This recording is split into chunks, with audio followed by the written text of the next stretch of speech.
pictures. What? Hello, Survivor Buffs. It's me, Toby. On behalf of the Buff Headwear Company, I would like to welcome you to my recap of Survivor CAGAYAN, Brains vs. Brawn vs. Beauty, episodes 5 through 9, something like that. The middle part. It has been a while since we last got together. It was before the first tribe switch. In that time, I've been watching a lot of RuPaul's Drag Race and doing a lot of reading. Currently reading Wild by Cheryl Strayed, conveniently enough. As I was at the library, I thought, some of these books here could really help some of the contestants who are about to enter this end game of our season of Survivor, and maybe even console some of the contestants that were recently evicted. So, you know what? Let's get our merged tribe buffs on, which they're in beautiful black, and also reading glasses on, because the library is open. And we all know reading is what? Fundamental. Take a look, it's in a book, a reading rainbow.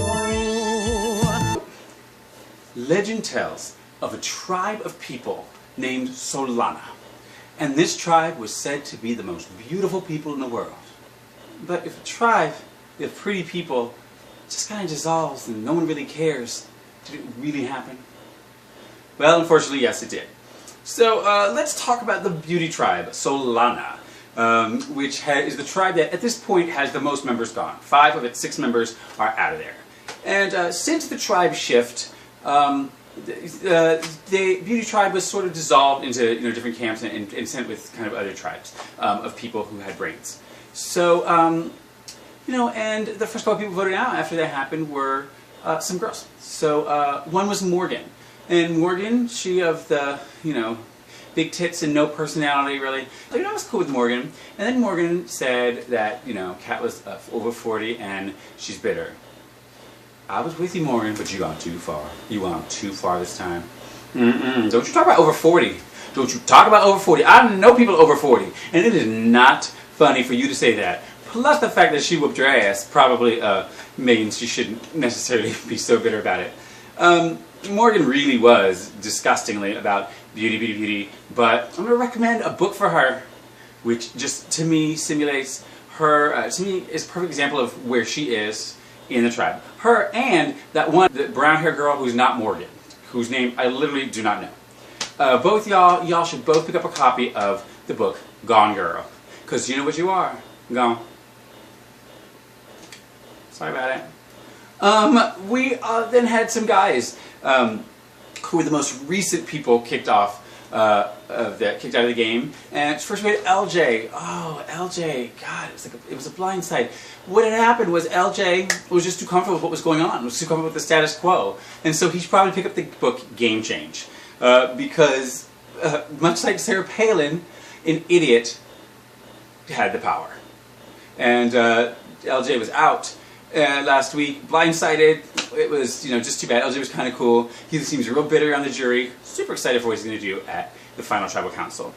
And then we have, finally, this most recent person ejected from the game, Jeremiah. Jeremiah was a nice guy, I guess. He played the country bumpkin thing a lot. Finally revealed he was a fashion model in this past episode. And I would say he started out fine looking, but got really hot by the end. So, for him, I'm just going to recommend that he continues to read what he recommended and just Googles Jeremiah Wood model, like he said to do, because I did it, and those pictures are good. She is model, yeah. And you know how models are dumb? Yeah, same thing. True, fair, very fair. So Jeremiah's out of there. That team did not play the best. They didn't use the idle strategy so well today. I think they maybe could have predicted that everyone would go for Spencer, or they could have spent more time figuring out who the other majority alliance was going to go for. But unfortunately, Jeremiah was the victim of this sort of twists and turns of tribal council hidden immunity idols, and Jeremiah is gone. Beautiful, but gone. And the beauty tribe is just left with just Jeffra. So that's a little frightening. And Jeffra, you're going to have to do something in this game. And this past week, you proved that you're just willing to just hang out and let the chips fall where they may. That kind of, to me, hopefully sealed your fate with any jury that you aren't going to make big game moves. And so I think that you should probably check out the book, 7 Habits of Highly Effective People. And I'm sure one of those habits is not being a dumbass that doesn't do anything. Just saying. So that's the reading list for the former beauty tribe known as Solana. But then again, we all realize that none of them probably know how to read. Friends to know and ways to grow, a reading rainbow. Which brings us to the Brawn Tribe. The Brawn Tribe, think it'd be salt of the earth, kind of, the strong people, the people who, can identify, relate to a lot of people, or as Tony kept putting it, could read people very well. Well, let me tell you, I can read people, and I'm about to read some people in the Brawn Tribe right now. And so first I want to address someone who has been out of the game for a while, and that is John Travolta from Battlefield Earth. Or, actually the person who stole his wig, that Lindsay girl. So Lindsay quits the game just a little while after Cliff Robinson is voted out. And because I don't know why, she can't go on any longer. I don't know. She's about to cause something. She's going to make something happen. She doesn't want to be a bad role model for her daughter. So, but first of all, if I wanted to watch some woman who is making all her decisions based on what basketball players are doing, I would watch Keeping Up with the Kardashians, okay? Lindsay, you need to go and check out The Color Purple by Alice Walker, especially the parts about Sophia after she left Harpo, and find out how a woman can go on after her black man leaves her. Okay? And don't talk about no role model for your daughter. That's ridiculous. What kind of, example are you setting for her? Oh yeah, I gotta quit right away because things didn't go my way right away after I insult other women and then do the same thing that they were doing. Because guess what, Lindsay? The other book you need to check out is He's Just Not That Into You. Okay? So you don't need to follow your man or whoever that was out of there. You need to leave because you're lame, but don't try to bring your daughter all up into it. Don't try to, no, it's on you. And I'm glad you're gone because the one thing that I, and usually Jeff Probst, but not this time so much, really, really hate in Survivor is a quitter. There are a number of people who would have gone out there and dealt with what you couldn't deal with and, using the excuses that you used. I'm over it. Glad you're gone. Thought you might be cool, but you're just as annoying as your hair. So the woman that actually inadvertently got out Lindsay by getting out Cliff was Trish. And Trish is interesting because Trish knows about war. Because Trish, being from Massachusetts, was actually part of the Revolutionary War. Yes, She, I think maybe helped Betsy Ross sew the first flag or something. Trish is just, she looks good because she does Pilates, so she looks kind of good in terms of being skinny, but she's had a life. She's been rode hard and put up wet. Or actually, she's been ridden around the block with the back of a truck by her hair and put up wet. But Trish is there, and what I love about Trish is people underestimate her. Kind of, and then she underestimates herself. Because Lindsay wasn't wrong, Trish does do a lot of stuff based on what guys do. And does let Tony get away with stuff because Tony, she believes Tony, when he says that she couldn't know. They think, why couldn't you know? You orchestrated all these other things. You helped sew the first American flag. You can know stuff, Trish. Just believe in yourself. She probably is used to women not having the right to vote, because that's what, when she was coming up, that's what happened. So I'm assuming that's the issue. So I'm going to recommend for her that she actually read some things that were written based on some actions of hers, which are the Declaration of Independence and the Constitution. For her, we like modern literature. All right, and we also have on that tribe, Wu. Woo! Woo-woo! Now I love Wu. Wu is quite the raconteur. He tells great stories and is horrible at staying up in trees. But Wu is actually getting horrible at making any game moves. Wu is the person who's in alliances and does votes and helps contribute, and he even said it at this last tribal council that when Tony wins, it's going to be because he helped them. So Wu, I'm going to have you read The Help. Because that's basically what you are right now, and you need to pick it up, you need to do something, you need to take some action, because unlike those women in The Help, you actually have the right to do some things and actually should, actually get going. You have shown that you can in terms of the Spencer fighting the idol, sort of race that you instigated, so great. More of that, and you'll go really far, because you're super likable, and I love Wu's storytelling. Woo-woo! Great. And now we finally have the last two members of Brawn Tribe, one of whom is gone, one of whom is most likely going to win the game, and that's Sarah and Tony, our cops. Now, these two people both have at different times talked about their ability to read people. To read people. Especially, and Sarah is a detective. Sarah is a detective. And I gotta tell you this, if a crime happens near me, I would rather have the great mouse detective than Sarah, because Sarah is one of the worst people at reading other people that I've ever seen in my life. Sarah, for you, I recommend See Spot Run, because you do not know how to read. Okay, you were so raggedy, and just, I mean... So first, you're so blinded by the fact that Tony said he was a cop, not even realizing that he didn't tell you for so long. You totally got played. Then she kept getting played. Then she got too big for her britches, and then she got blindsided. So guess what, honey? You are just the worst reader. And Tony, on the other hand, is actually so difficult for me to say, doing very well in the game. Tony is just playing so aggressively. But he's like the only one that's playing aggressively. I don't know that he's playing super smart, but he kind of is. And he's doing a lot. He's building spy shacks. He's, finding idols. Tony just all seems like a low-budget Russell Hands. But in this game, in this season, he is doing a lot. And he's keeping the game going. He's keeping it interesting. I don't know if he needs to make all the moves he's making. But as we saw in the last Tribal Council, people are onto it. And I don't know if I really honestly think that, if he goes to anyone except the people on the brains people like Tasha, then he's got it in the bag, because no one else has done as much as him. So they're really going to have to get him out, which is why Jeffra not making that move was so stupid. They're going to have to get him out, but he might get himself out, because Tony's pretty arrogant as well. His, he's busted out idols he didn't need to. He keeps talking about his bag of tricks, and Hubris is going to get him. So, in addition to this Toy of Icarus, I think that I would like Tony to read Go the F to Sleep, because he is given a lot of energy, and every so often I need him to calm the F down. But not too much, because he's the only one super playing the game, and he's at least keeping it interesting. So Tony, go the F to sleep. And Brawn Tribe, pull it together. Pull it the F together.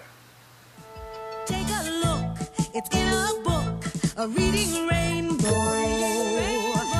So now we come to the tribe of people who probably maybe read too much, and that's of course the Brains Tribe, the remaining members, which joined us. They were 3 as a group, and that was great. That actually, the way that the tribe shift worked out really, really helped them.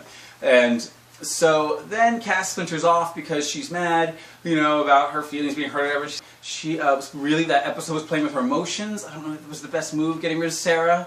But, Cass was like offended, but then was like spinning out of control and just thought like everyone was against her, and, became really super paranoid and crazy. And I feel like for her, I just wanted to get centered,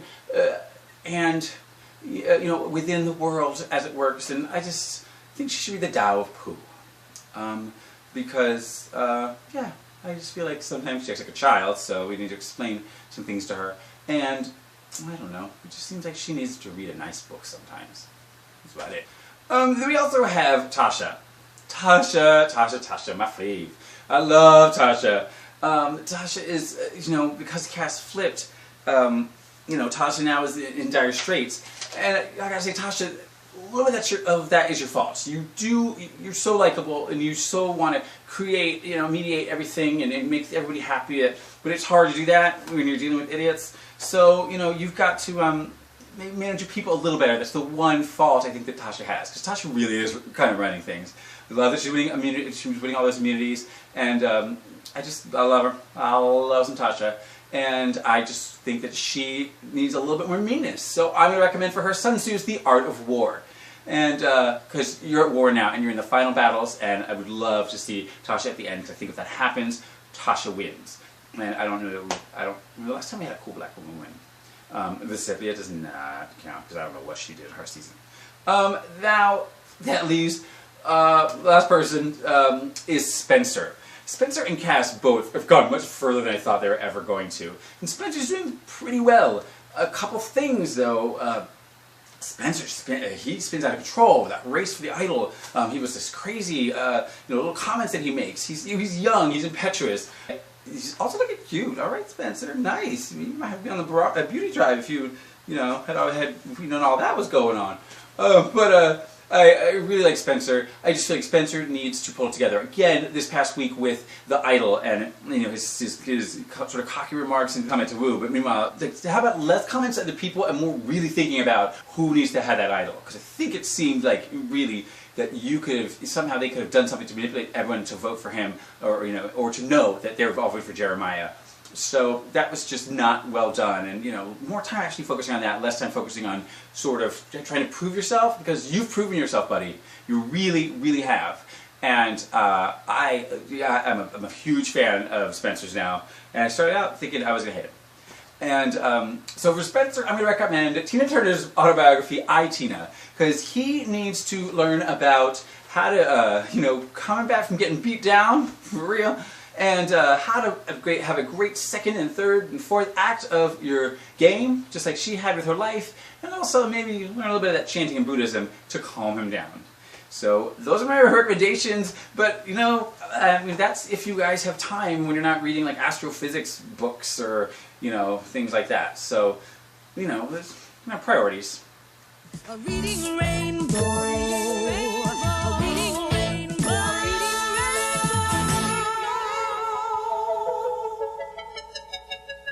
Well, that's kind of my reading list for individual members of the game. I will say that I would like everybody to read the rules of the game. Because once again, we have people just talking at tribal council, wheeling and dealing, doing like whatever, and then, actually, I would say that, except that I don't know that the rules really matter, because now there's this crazy immunity idol that you can play after the votes are read. Like, that person just gets a free thing. And that's so weird. I don't like that at all. That's strange. However, I will say this. No one looked for it. So the fact that no one looked for it means that I kind of, Tony should have it. Tony's the only that looked for it in a number of days. So I need everybody to sort of pick it up and play the game. I realized this past week, one thing I really don't like about Jeff is whenever he describes food challenges, I don't know, he just makes it sound so amazing. Like, I know it's amazing, but just something about the way he does it is weird. I think he's reading too much Joy of Cooking. So I need him to stop reading that. Because, I don't know, it's just like, it's barbecue, I don't know, the way he makes potato salad, it's like potato salad. I mean, I don't know what it is, but it is strange. I think ever since he was half naked on 2.5 Men, or maybe he thinks food sexually in like a 9.5 weeks or sort of thing. And it's just, I don't need it to be all that, Jeff. It's fine. You can just mention the food and they'll be, it's still exciting for them. I don't need to feel dirty when I hear about, corn on the cob. Okay. Well, you shouldn't feel dirty when you talk about our Wearer of the Week. And so, this week and all weeks, I'm noticing that one person is really rocking the same look. And maybe it's his iconic look. And that is the person who's also doing the most in this game, so maybe that's why I notice it, Tony. Tony is our Wearer of the Week. He is forever going with the headband/cap look, which I guess is what you should do if, you have no hair. Like, some really, really smart, funny, and attractive people that you might know. So I gotta say, Tony, from one bald brother to another, great job, and you, congratulations, are our Wearer of the Week. Well, Survivor Buffs, that's all I got. The library is closed. But, use your public library. It's a good thing to do. Reading is fundamental. And also, reading is fundamental. So I'll be back at least one more time this season to do a little bit more reading of the remainder of Survivor CAGAYAN. On behalf of the Buff Headwear Company, I want to thank you for joining me for this recap and ask you to go to their website. And also check out my website and my YouTube page. Information is somewhere on the screen right now. Don't forget to subscribe to my channel, to like my videos, and to make sure that you make good choices. We're readers of the open range. We're readers of the open range. We're readers